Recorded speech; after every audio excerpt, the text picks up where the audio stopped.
Ito po ang ating napakagandang King's Class wagon stroller. So this is like new condition pa. Okay, wala siyang faded, wala siyang discoloration. This is 2-seaters. Ayan, okay. So already clean and sanitized. Gagamitin nyo na lang po ito. Pero kung di po kayo satisfied sa paglinis po namin, pwede nyo po ulit siyang linisin. Okay. So ito po yung details po niya 1 by 1. Okay. So ito yung setup niya kapag nakapang full extension ng kanyang canopy. Ayan. Pwede itong i-roll, by the way. Ayan. Ayan. For example, umaambon. So, gusto nyong makita ni baby sa side. Ayan. Pwede nyo siya i-roll dito. Ayan. Okay. May lock siya dyan. Ayan. Okay. And then, tatanggal po ito. Sasabit nyo lang siya rito. Ayan. Pati dito sa kabilang side. And then, sa harap.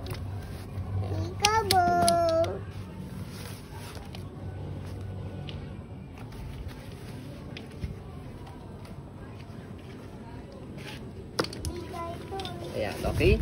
So, ito yung kanyang harapan. So, meron din siya peekaboo dito. Ayan, okay. Sa dalawang side, saka dito sa harapan. Okay. So, pwede nyo siya tanggalin ha. Ito, zipper. Ayan. Kung gusto nyo pong itong half canopy lang yung lalagay po ninyo. Ayan. Tapos, tatanggalin nyo lang dito yung screw. Para matanggal lang po itong kabila, pang full canopy niya. Okay. Tapos, ito may peekaboo siya dito. Ayan. Magnetic na po ito. Magnetic na yan, okay?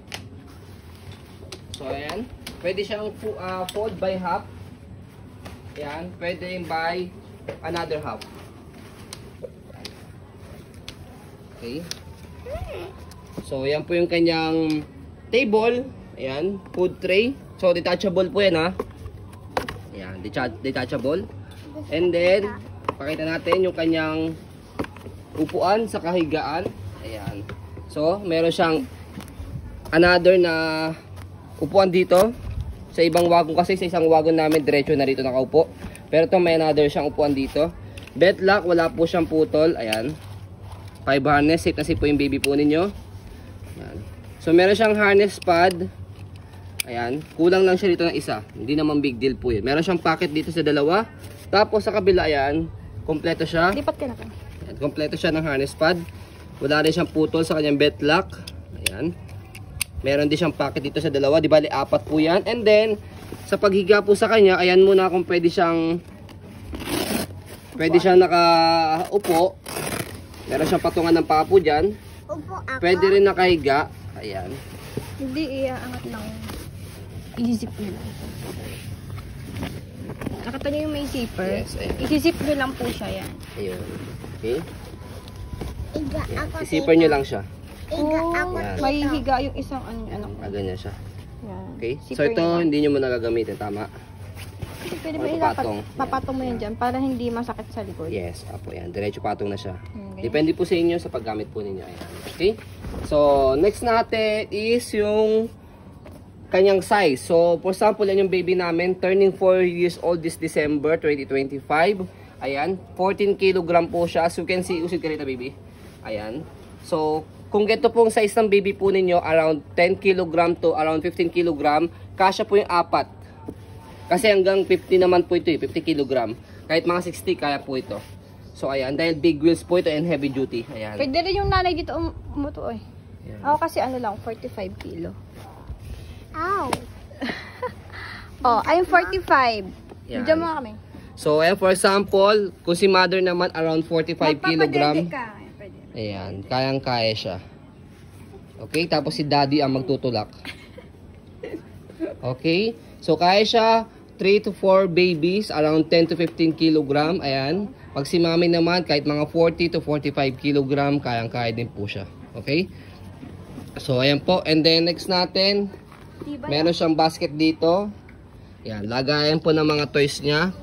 Ayan, any items, pwede dyan. Tapos dito sa baba, meron siyang zipper dito, lagay ng mga shoes or slippers. Ayan.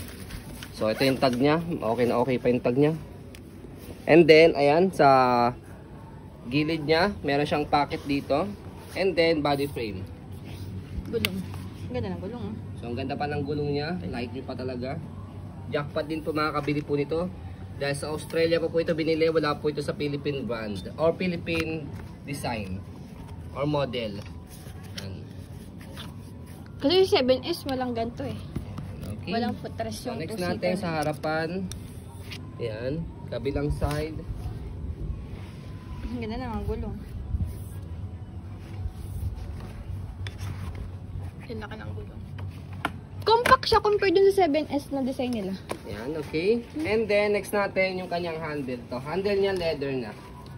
Yan, meron siyang leather na lagayan dito. So, wala po itong tier sa loob, ha. Pag may nakita ko yung tier, sorry nyo po sa amin. Ayan, okay.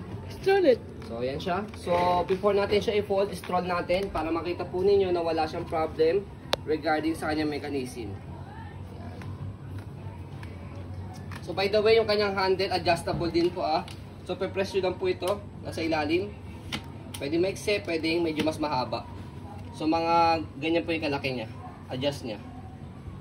Ayan, okay. So, ang ganda ito. Napakaganda. Laki ng matitipid from the brand new price. Check nyo sa Google. Nasa 50k siya. Yes. Ayan, okay. So, fold natin. Okay na, baby? Fold muna natin. Let's go. Ha? Let's go na muna. Baba na muna. Ayun o. Ito, sa kabila. Ayan. Let's go na muna. Baba na muna. Fold mo naman, daddy. Ang maganda yung compact yung fold. So, ayan, sa pag-fold po sa kanya, pwede po, ayan, kuha niya, baba mo na siyang ganyan. Excuse me, anak. Sige mo na, baby. Tapos, ayan, Huwag ka na slippers, dyan ka lang. sa pinaka-handle niya, ito, both side, slide nyo lang po siya pataas, tapos, fold paharap. Ayan. Nag-automatic siya. And then pull down. Tapos yung basket niya, ito, pwede siyang i-fold. Excuse me, Naya. So, ayan siya.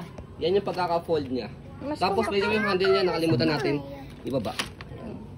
Okay. So, yan po yung kanyang pagkaka-fold, di ba? Madali na siyang i-fold. Pag in-open, madali lang din po, ibubukan nyo lang siya. Wala kayong ibang pipindutin, bubukan nyo lang siyang ganyan. Tapos, ayan, kahit tapakan nyo po dito para mag, ano siya, kontrahan. Yun. Try ka na. Okay na. Diba? Madali lang siya i-open sa kay-fold. Wait lang. Kaya ito sa Daniel, darling. So, kaya sa sedan po ito. Kasi compact siya, no? So, ayan po ang ating napakagandang King's Class Wagon 2-seater strollers. Like new condition pa po. So, ayan po, as you can see, very details po kami sa ayan pong pag-video kasi ang aming shop policy, no refund, no exchange, what you see is what you get. So, yun po, maraming salamat. Have a nice day and God bless po.